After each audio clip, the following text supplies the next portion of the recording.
Le Psychodon, agir pour la santé mentale présente.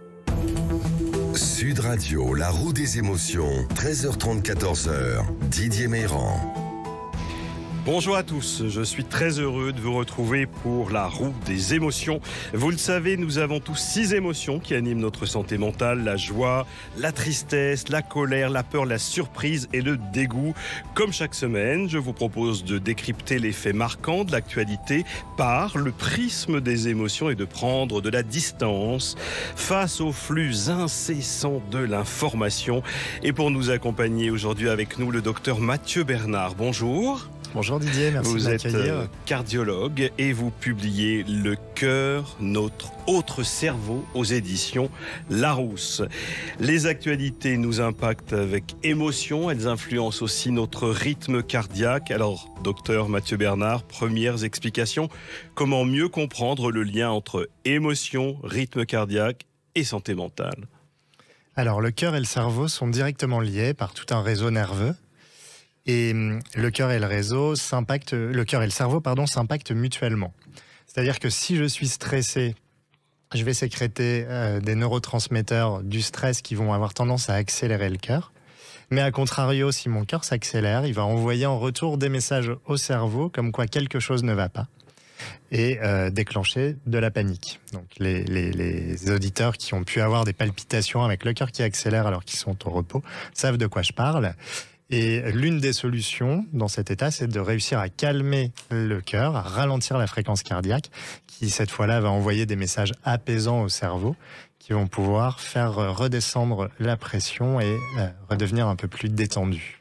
Alors entre notre cœur et nos émotions, il y a peut-être des messages à entendre. Parlons d'amour par exemple. J'ai le cœur qui bat, je t'aime, j'ai le cœur qui s'accélère. Et ça, on l'a tous vécu, enfin un plus grand nombre. C'est un vrai messager aussi, le cœur. C'est un vrai messager. Il y a toute une symbolique autour du cœur. C'est la vie, c'est l'amour.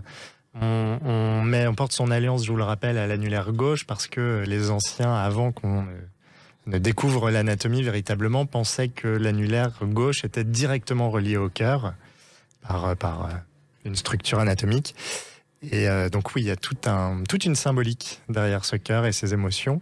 Et je vous rappelle, mais je pense que vos auditeurs qui vous écoutent régulièrement le savent, les sensations physiques précèdent les émotions. Et c'est les sensations physiques associées au contexte qui vont nous permettre de voir naître l'émotion. Donc j'ai le cœur qui bat, je transpire, je suis poursuivi par un tigre, donc j'ai peur. J'ai le cœur qui bat, je transpire, je suis au restaurant face à quelqu'un qui me plaît. Je suis plutôt en train de tomber amoureux. Alors vous allez nous aider à mieux vivre avec notre rythme cardiaque pendant cette expérience de 30 minutes et nous faire progresser vers plus de flexibilité mentale en même temps à travers le prisme de l'actualité. On commence avec la guerre en Ukraine, évidemment actualité récurrente depuis plusieurs mois. Kiev évoque une situation critique après les frappes russes. De nombreuses centrales électriques sont détruites.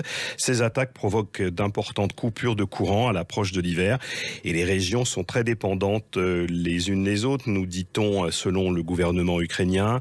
Il faut que le pays se prépare à ce qu'il puisse y avoir des pannes d'électricité, d'eau et de chauffage, et c'est peut-être aussi ce qui peut arriver ailleurs en Europe. Alors cette guerre au cœur de l'Europe, docteur Mathieu Bernard, elle nous met le cœur en miettes, je me saisis de l'expression, et elle génère une émotion que je vais vous demander de choisir. Je choisis l'émotion de la peur. Effectivement. Expliquez-nous. Pardon ? Expliquez-nous. On a une guerre aux portes de l'Europe, comme vous venez de le dire, et si on repart un peu dans le passé, si on prend les guerres napoléoniennes, on avait des armées de métier, entre 2 et 4 en fonction des coalitions, qui s'affrontaient, et c'était un métier. Là, depuis la Seconde Guerre mondiale, peut-être même avant, on a des populations civiles qui sont bombardées, qui sont prises en otage véritablement, de la même façon que les jeunes Russes sont pris en otage par leurs dirigeants qui cherchent à les incorporer dans son armée, et c'est aussi probablement poussé par la peur que ces gens ont pu fuir dans les pays voisins. Donc c'est évidemment l'émotion qui me vient à l'esprit quand on évoque la guerre, puisque la guerre peut conduire à la mort et à d'autres atrocités, et évidemment la peur de la mort est l'une des plus grandes peurs pour l'être humain. Alors l'exercice coutumier dans cette émission, c'est de demander à mon invité de tourner la roue des émotions. Alors je vais vous demander de le faire. Et le hasard de la vie va nous emmener vers la joie. Alors, comment observer de la joie et en chercher dans ce conflit entre l'Ukraine et la Russie? C'est une sacrée question, là. Comment chercher de la joie dans la guerre? Est-ce qu'on peut pas se dire, docteur Mathieu Bernard, qu'après tout marasme, après toute destruction, la vie ressurgit, la vie renaît, qu'elle est toujours plus forte et que cœur battant ressurgit? On peut le dire, les études le prouvent aussi. On a grosso modo un niveau moyen de bonheur qui peut être altéré par les événements de la vie, maladie, décès, divorce. Et il a été démontré que avec le temps, on retrouve un niveau moyen de bonheur qui était celui qui précédait en fait l'événement tragique de la vie. Donc oui, j'ai envie de dire que la vie est plus forte que tout et qu'elle peut renaître sur un terrain dévasté. Et nous sommes évidemment, parfois on peut en être sûr, écoutés ici ou là par des familles qui sont concernées. Parce qu'aujourd'hui, la radio, ça va loin avec les podcasts, avec Internet. Et nous sommes évidemment de tout cœur avec vous qui êtes touchés de près, quel que soit le camp concerné. Autre façon d'observer l'actualité, retour en France avec un sujet complètement différent et qui est en résurgence parce qu'en cas de menace pour l'approvisionnement électrique, il se pourrait que très vite et pourquoi pas pour Noël, les publicités lumineuses soient éteintes dans les rues. La mesure pourrait être mise en application très rapidement pour des publicités numériques et qui fonctionnent avec l'éclairage public. Lorsqu'il est pilotable, on nous parle d'éteindre à partir de juin 2023. Ça nous emmène vers le sujet de l'économie énergétique. Et là, Mathieu Bernard, vous réagissez avec quelle émotion? Et peut-être celle qui vous semble être la plus collective. Au risque de vous surprendre, j'ai choisi la joie. Oui. Je m'explique. Face à cette économie énergétique, face aux enjeux climatiques, il va falloir que chacun fasse des efforts. Et on peut se dire, oui, mais c'est pas le fait d'éteindre la lumière dans une pièce qui va changer grand-chose. Effectivement, à titre individuel, ça fera pas grand-chose. Mais comme vous le dites, au titre collectif, on peut vraiment changer les choses. C'est Gandhi qui nous disait « Soyez le changement que vous voulez voir dans le monde ».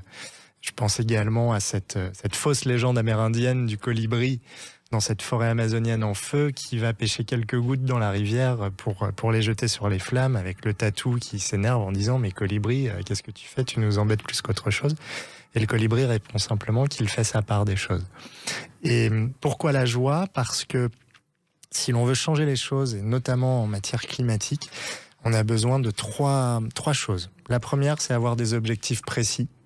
La deuxième, c'est segmenter par étape ce que l'on veut faire et obtenir. C'est ce qu'on appelle la méthode Kaizen.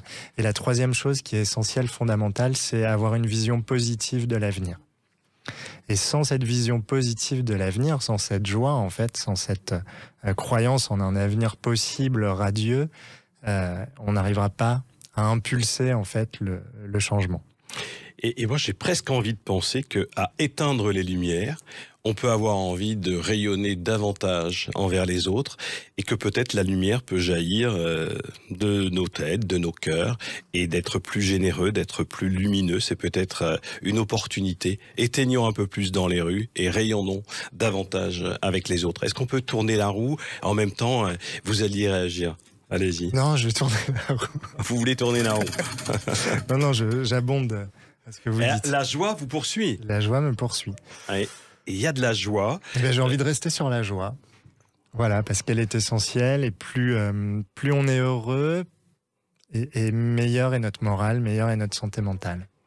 Oui, parce que la joie, finalement, c'est aussi appréciable en fonction d'autres émotions. La flexibilité mentale, c'est accepter que toutes les émotions sont légitimes. On ressent davantage la joie, peut-être, si on sait ce qu'est, à d'autres moments, la tristesse, la surprise, la colère, le dégoût, et que nous ne sommes pas l'un et l'autre, nous sommes toutes les facettes de nos émotions et peut-être que nous pouvons tous progresser à mieux les entendre. Et ça a un lien avec le cœur pour accueillir ces signaux physiques qui font nos rythmes cardiaques. Exactement. On n'en a pas parlé, mais le stress peut générer des palpitations, ce qu'on appelle des extrasystoles, des battements prématurés. Et j'ai eu l'occasion de voir des patients qui avaient énormément d'extrasystoles simplement générées par le stress.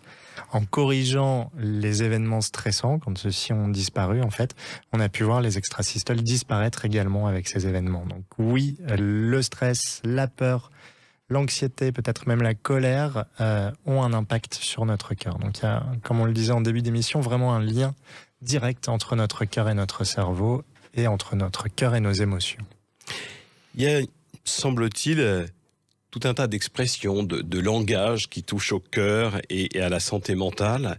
Tu me brises le cœur, j'ai mal au cœur, et on pourrait en trouver plein d'autres. Pourquoi, à votre avis, il y a eu besoin d'y mettre tant de mots ? Parce que le cœur représente la vie, et il n'y a rien de plus précieux que la vie, au risque de dire quelque chose d'un peu bateau. Mais on avait déjà cette symbolique qui remonte avant même de savoir comment fonctionnait le cœur finalement. Et quelque chose me fascine, j'en parle souvent, c'est qu'est-ce qui fait à l'état embryonnaire, dans le ventre de la maman, qu'est-ce qui fait que le battement cardiaque va commencer ? Quelle est l'étincelle de vie qui va initier le battement cardiaque de l'embryon ? Ça, on n'a pas la réponse et c'est quelque chose qui est fascinant. Et en tant que cardiologue, je pratique beaucoup d'échographie cardiaque et je ne trouve rien de plus fascinant que de voir un cœur battre à l'échographie. Et à chaque examen, je suis vraiment émerveillé devant ce magnifique tableau offert par la nature. Nous nous retrouvons dans quelques instants avec le docteur Mathieu Bernard, qui est cardiologue et qui publie Le cœur, notre autre cerveau aux éditions Larousse. Il sera question des familles d'accueil et du test sanguin pour détecter les troubles bipolaires. À tout de suite, à tout cœur. Le Psychodon, agir pour la santé mentale présente. Sud Radio, la roue des émotions, 13h30, 14h, Didier Meyrand. Et je reçois le docteur Mathieu Bernard, qui est cardiologue et qui publie Le cœur, notre autre cerveau, aux éditions Larousse. Nous tentons d'observer des faits marquants de l'actualité à travers le prisme de nos émotions et de nos rythmes cardiaques. Une actualité récurrente, celle des familles d'accueil. Vous avez pu voir des reportages à la télévision, sur M6, ou des articles dans Le Monde de ces enfants abandonnés, scellés, et des éducateurs souvent démunis, sans vraie proposition d'intégration ou sans vrais projets sociaux ou familiaux à leur proposer. Une politique publique de l'enfance confiée au département qui est très décriée. Et docteur Mathieu Bernard, il faut avoir le cœur bien accroché. Là, l'expression prend tout son sens. Quelle émotion vous avez choisi pour parler de ce sujet ? J'ai choisi le dégoût. Le dégoût face à une politique sanitaire et sociale qui est menée depuis 40 ans environ, en dépit du bon sens, et ce, quels que soient les gouvernements, quelle que soit leur obédience. On est en fait dans une logique uniquement comptable. Donc typiquement en médecine, on a choisi de diminuer l'offre de soins en se disant qu'on diminuerait les dépenses, sauf que ça n'arrête pas la maladie. Pour autant, et je pense que dans l'aide sociale à l'enfance, qui est un milieu que je ne connais pas très bien, mais j'imagine que c'est la même chose, mon métier me permet de rencontrer des gens de tous horizons, de toutes professions, et j'ai pu discuter avec quelques éducateurs spécialisés qui, comme pour les soignants, se retrouvent à passer plus de temps à remplir des documents administratifs qu'à réellement s'occuper des jeunes. Donc c'est pareil pour nos infirmières qui passent plus de temps à cocher des cases qu'à réaliser des soins et être auprès des patients. Donc je pense que les pouvoirs publics devraient vraiment prendre le dossier à bras-le-corps et mettre suffisamment de fonds pour qu'on soigne mieux les gens et qu'on ait une politique sociale aussi qui soit digne de ce pays. Parce que ce qu'on lit ou ce que on peut comprendre dans ce reportage à la télévision, c'est que les éducateurs spécialisés dont vous parlez, n'ont vraisemblablement pas les moyens, pas les ressources pour propulser ces enfants dans une vie qui leur donne envie d'être au monde, d'être aux autres. Et pourtant, on est un pays moderne, riche, avec des maisons des citoyens, des maisons de l'enfance, des centres médico-psychologiques. Il y a tout un tas d'organismes et d'organisations, et ça a l'air de pas fonctionner. Ça ne fonctionne pas parce qu'on manque aussi de personnel. Si on reprend l'exemple des hôpitaux, on a plus de 2000 lits qui ont été fermés. Pour une fois, c'est pas la volonté du gouvernement, c'est qu'ils sont fermés faute de personnel. Donc on a un réel problème dans ce pays. On a même des soins maintenant qui sont indignes de la France, clairement. Et pour rebondir sur ce qu'on a dit précédemment, ces jeunes qui n'ont finalement pas de perspective vont avoir beaucoup de mal d'envisager un avenir positif. Et sans envisager un avenir positif, on prend un risque pour sa santé mentale, parce que on prend le risque peut-être de comportements anxiogènes, addictifs, ou troubles, ou même de maladies psychiques ou mentales. Et on le voit également dans les traitements qui sont prescrits par les médecins. On sait qu'un patient dépressif, un patient qui a des difficultés socio-économiques, n'arrivant pas à se projeter dans l'avenir, eh bien, va plus facilement délaisser son traitement en se disant à quoi bon, plutôt que de suivre scrupuleusement un traitement qui peut lui être indispensable. Donc oui, il y a un réel danger. Essayons de tourner la roue. Peut-être que nous allons aller vers la joie et gagner en flexibilité mentale et un rythme Encore cardiaque qui nous amène à être résolument positif cette semaine. Il faut trouver de la joie dans cette actualité souvent difficile à observer avec discernement, parce qu'on est tellement envahi, les réseaux sociaux, les radios, les journaux, il y a tellement de courses à l'audience, au buzz, que c'est compliqué, même sur des sujets aussi profonds que celui-là, c'est-à-dire la place de l'enfance abandonnée, de l'enfance délaissée. Attention au risque quand même de faire le buzz. Oui, on sait pertinemment que une tragique entraînerait une augmentation de 30% des ventes par rapport à une plutôt heureuse. Donc il y a peut-être ce côté un petit peu racoleur aussi. On parle de ce qui ne va pas. C'est bien aussi de voir le verre à moitié plein et de parler aussi de ce qui va. C'est vrai que là, dans l'exemple de zone interdite et de l'article du Monde, on a pu voir le côté très négatif. Je voudrais en profiter pour donner un petit conseil lecture aussi à vos auditeurs. Un bouquin qui date de 1976, écrit par Tom Robbins, qui s'appelle « Même les cowgirls ont du vague à l'âme » et qui m'a appris le grand secret qui est que l'on peut changer les choses par la manière dont on les envisage. Et effectivement, parfois, en prenant un petit peu de recul ou en changeant d'angle de vue, on arrive à trouver quelque chose de positif, même dans les heures les plus sombres. Et prendre un petit peu de recul ou changer d'angle de vue, ça peut paraître parfois difficile. Tout le monde ne sait pas faire, on ne sait pas tous faire. Et je vous rappelle souvent, et je vous le redis encore aujourd'hui, que la roue des émotions, elle a cet aspect tout à fait simple. Dans vos têtes, c'est facile de vous dire, comme si mes émotions avaient une roue, et j'ai un peu d'action possible. Je peux prendre ma main et tourner la roue des émotions et agir sur ma santé mentale, agir sur mon rythme cardiaque. Je suis pas tout le temps victime. C'est pas que compliqué. Il faut pas forcément avoir fait des formations de méditation ou de psy ou je ne sais. Gardez cette image en vous. Vous pouvez agir sur la roue de vos émotions. Ça marche parfois des choses simples. Oui, simple et efficace. Parlons maintenant d'un test sanguin qui semble, pour certains, être une avancée mise au point par le professeur Raoul Belzo. C'est une avancée car cette maladie repérée, donc les troubles bipolaires, le serait grâce à un test de dépistage, et c'est à la fois à observer avec beaucoup d'enthousiasme et aussi avec un certain nombre de réserves. Quelle est l'émotion qui vous impacte quand vous voyez cette actu? Eh bien, en raison de cette dichotomie, enthousiasme et réserve, j'ai choisi la surprise. La surprise, puisque c'est une émotion qu'on qualifie de neutre, et donc on peut aller dans les deux côtés. Donc la surprise heureuse, agréable, parce que c'est effectivement une avancée. On peut avoir des retards diagnostiques, et donc c'est pertinent à mon sens si ce test sert vraiment à préciser quand on a des doutes le diagnostic de cette bipolarité. Là où je mets plus de réserve, c'est si on l'utilise à titre préventif.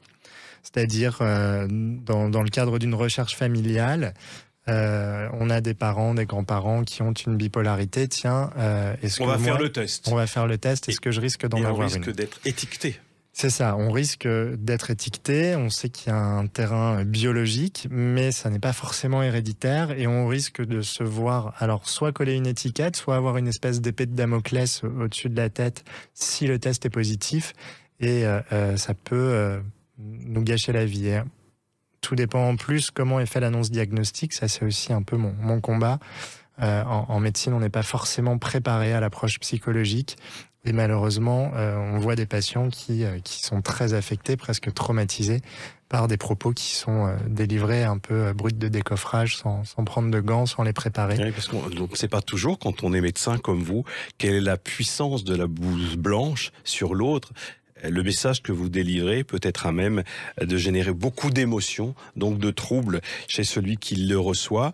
Tentons de tourner la roue des émotions une dernière fois, docteur Mathieu Bernard, pour observer l'actualité avec le prisme d'une émotion nouvelle. J'adore le bruit de la roue des émotions, ça fait comme c'était la roue de la fortune.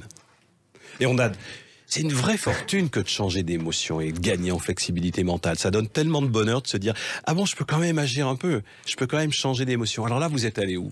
Vers la peur. Là, on est tombé sur la peur.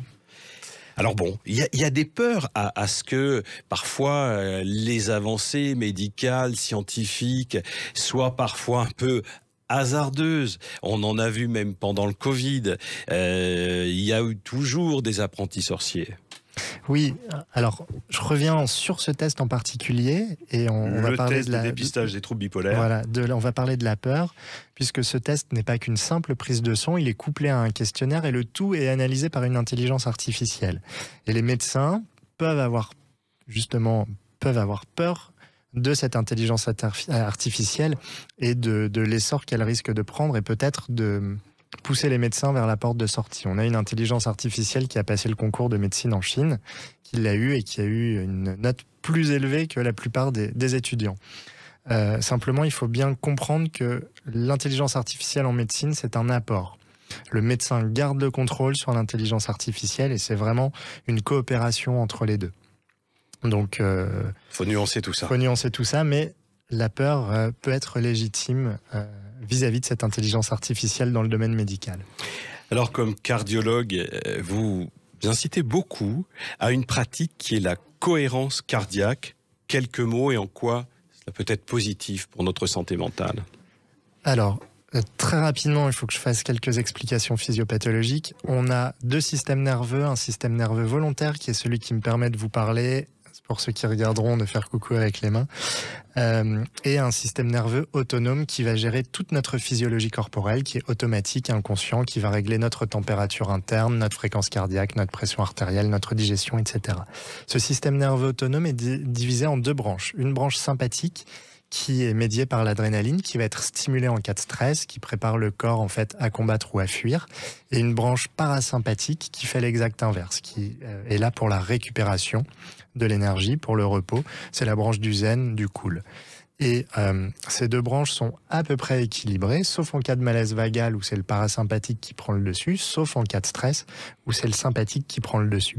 Et la cohérence cardiaque, elle permet d'une part de restaurer l'équilibre entre ces deux branches, la sympathique et la parasympathique, et elle permet aussi de redonner de l'élasticité à notre système de réponse au stress, de l'élasticité dans notre ressenti émotionnel en fait. C'est-à-dire que face à un événement, je vais être beaucoup moins impacté parce que je suis plus résilient et plus souple.